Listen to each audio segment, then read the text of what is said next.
السلام علیکم ورحمۃ اللہ وبرکاتہ۔ فہم القرآن کورس کلاس 174 میں آپ سب کو خوش آمدید ہے۔ اہلاً و سہلاً مرحبا۔ آج کا ہمارا لیسن ہے سورہ الزمر، آیت 1 سے آیت 31 تک۔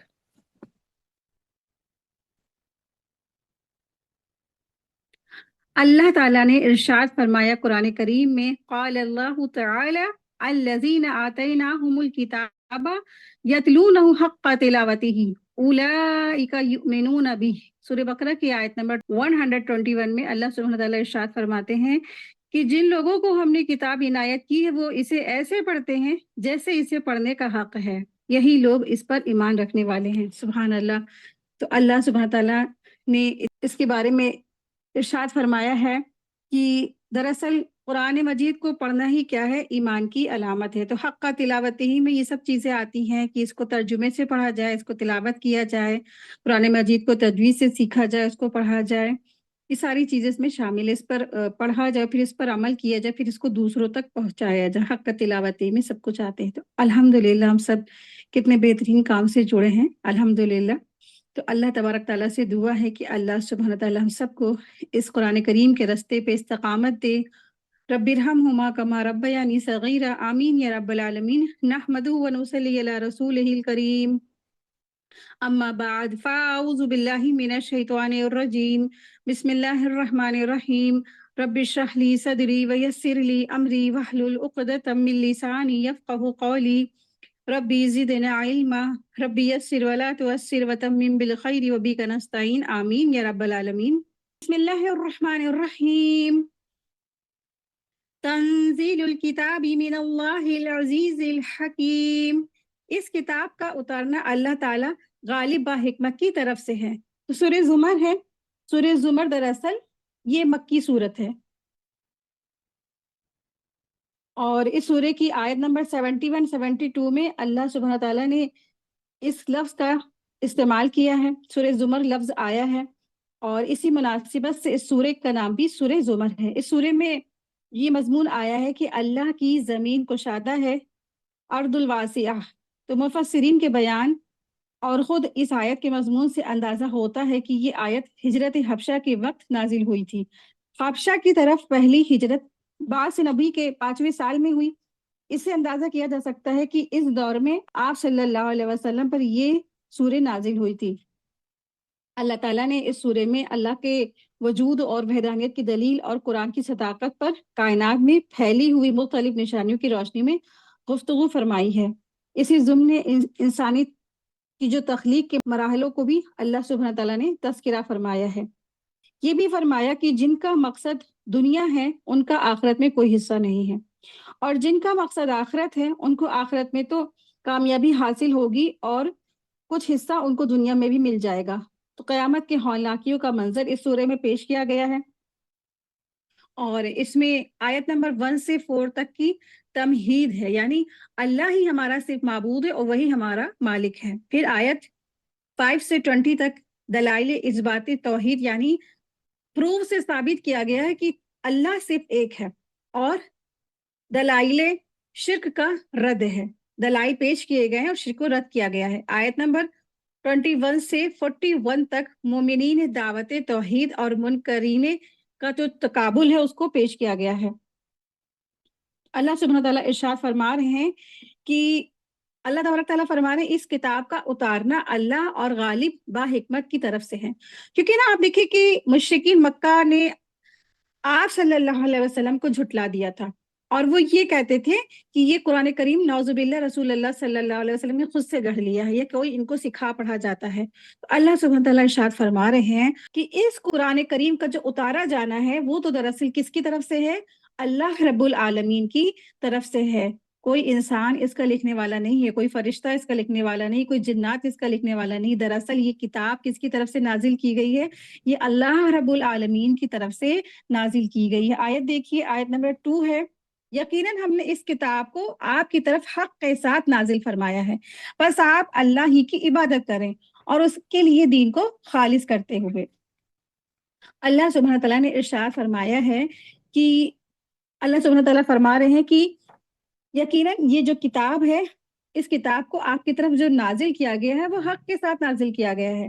اور اللہ سبحانہ وتعالیٰ ارشاد فرما رہے ہیں کہ بس آپ اللہ ہی کی عبادت کریں اور اس کے لیے دین کو خالص کر لیں۔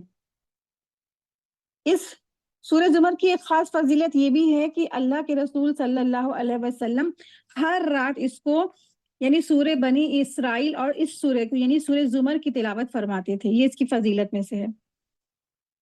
اور اللہ سبحانہ وتعالیٰ ارشاد فرما رہے ہیں کہ حق کے ساتھ نازل فرمایا اس کتاب کو۔ تو یہاں پر جو آیا ہے کہ اللہ سبحانہ وتعالیٰ ارشاد فرما رہے ہیں دین کو خالص کرتے ہوئے، تو دین کے معنی یہاں دراصل کیا ہیں؟ دین کے معنی یہاں دراصل عبادت اور اطاعت کے ہیں، ٹھیک ہے؟ تو دین کا معنی کیا ہوتا ہے؟ دین کا معنی یہ ہے اطاعت اور عبادت۔ اور اخلاص جو آیا ہے، تو اخلاص کا مطلب یہ ہے کہ بندہ اپنے ہر قول اور فعل میں اللہ کو راضی کرنے کا ارادہ اور نیت رکھتا ہو، یعنی صرف اور صرف اللہ کی رضا کی نیت سے نیک عمل کرنا ہو۔ حدیث میں بھی آتا ہے کہ اخلاص نیت کی اہمیت یہ واضح کر دیا گیا کہہ کر کے حدیث میں انما الاعمال بالنیات، اعمالوں کا دار و مدار دراصل کیا ہے؟ نیتوں پر ہے، یعنی جو عمل جو اچھے کام ہے وہ صرف اللہ تعالیٰ کی رضا کے لیے کیا گیا ہو، بشرطے کہ وہ جو کام ہے عمل ہے وہ سنت کے مطابق بھی ہو، اور پھر وہ کیا ہے؟ وہ مقبول ہو۔ اور جس عمل میں کسی اور جذبے کی آمیزش ہوگی تو وہ نامقبول ہو جائے گا، ٹھیک ہے؟ تو صرف عمل کی قبولیت کی کیا شرط ہے؟ خالص اللہ کے لیے کیا جائے، پہلی چیز ہے ایمان، دوسرا یہ ہے کہ خالص اللہ کے لیے کیا جائے، پھر تیسرا ہے یہ کہ اس کا طریقہ جو سنت کے مطابق ہو، تو وہ عمل جو ہے قبول ہو جائے گا اللہ کے یہاں۔ لیکن اگر کسی اور چیز کی آمیزش ہوگی، یعنی کہ ایمان نہیں ہے یا اخلاص میں کچھ کمی ہے یا طریقہ رسول اللہ صلی اللہ علیہ وسلم کی سنت کے مطابق نہیں ہے، تو پھر وہ نامقبول ہو جائے گا۔ تو یہاں آپ دیکھیے کہ دین کو اللہ کے لیے خالص کرنے کا حکم ہے، یعنی ہر عمل کے لیے نیت جو ہے انسان کی وہ خالص ہونی چاہیے، کیونکہ اعمال کا دار و مدار نیتوں پر ہے۔ رسول اللہ صلی اللہ علیہ وسلم نے ارشاد فرمایا بے شک اللہ صرف وہ عمل قبول کرتا ہے جو خالص اسی کے لیے ہو اور اس کا چہرہ چاہنے کے لیے کیا جائے۔ لیکن اگر کسی کی خواہش یا تمنا یہ ہو کہ وہ لوگوں کے چہرہ چاہتا ہو، لوگوں کی توجہ چاہتا ہو، تو پھر اس کام میں برکت نہیں ہوتی ہے اور اس کا اجر بھی نہیں ہوگا، یہاں تک کہ اس کو وہ تو گناہ میں شمار کر لیا جائے گا۔ تو تمام انبیاء کا جو وصف تھا اخلاص کے ساتھ کام کرنا تھا، اور اسی لیے انہوں نے کہا بھی کہ میرا اجر اللہ کے ذمہ ہے۔ انسان جب بندوں سے توقعات ہٹا کر صرف اللہ کی طرف اپنی توجہ کر لیتا ہے تو پھر اللہ سبحانہ تعالیٰ اس سے راضی ہو جاتا ہے۔ رسول اللہ صلی اللہ علیہ وسلم نے ارشاد فرمایا مجھ سے پہلے جو بھی نبی آیا اس پر یہ حق تھا کہ خیر کی جتنی باتیں اسے معلوم ہو وہ اپنی امت کو بتا دے، اور شر کی جتنی باتیں اسے معلوم ہو وہ ان سے اپنی امت کو ڈرا دے۔ یہ صحیح مسلم کی حدیث میں سے ہے۔ ایک اور حدیث میں ہے رسول اللہ صلی اللہ علیہ وسلم نے ارشاد فرمایا تمام کاموں میں سب سے برے کام دین میں نئے کام ہیں اور ہر نیا کام گمراہی ہے، یعنی بدعت کی طرف اشارہ ہے، یہ مسلم کی حدیث ہے۔ تو دین میں نئی بات ایجاد کرنا کیا ہے؟ بدعت ہے۔ آیت دیکھیے، آیت نمبر 3 ہے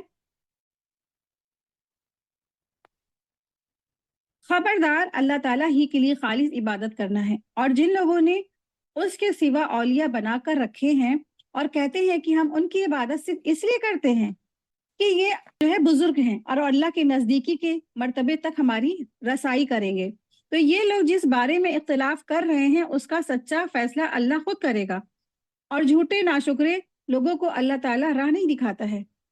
تو بہت سارے لوگ جو شرک کرتے ہیں ان کے شرک کی یہاں وجہ بتائی جا رہی ہے کہ شرک انسان دراصل کیوں کرتا ہے۔ اکثریت کا جو شرک اسی لیے ہوتا ہے کہ وہ اس غلط فہمی میں شکار ہوتے ہیں کہ یہ ہمارے جو پیر ہیں یا ولی ہیں یا اولیاء ہیں یہ بندے ہیں یا فرشتے ہیں یا جو بھی ہیں ہمارے، ہم ان کی عبادت کریں گے تو یہ ہمیں اللہ کے اور قریب کر دیں گے۔ تو اس غلط فہمی کو اللہ سبحانہ تعالیٰ نے یہاں پہ دور فرمایا ہے کہ اللہ تبارک تعالیٰ فرما رہے خبردار اللہ ہی کے لیے خالص عبادت کرنا ہے، ٹھیک ہے؟ تو عبادت میں جو کسی کا عمل دخل نہیں ہونا چاہیے، صرف اور صرف عبادت کس کے لیے ہونی چاہیے؟ صرف اور صرف عبادت اللہ کے لیے ہے۔ تو عبادت ہماری قولی ہے، فعلی ہے، عملی ہے، ساری کی ساری ہماری جو عبادت ہے صرف اور صرف اللہ رب العالمین کے لیے ہے، اور عبادت اور اطاعت صرف اور صرف اللہ وحدہ لا شریک کے لیے ہے، اور نہ اس کی عبادت میں کسی کو شریک کرنا بھی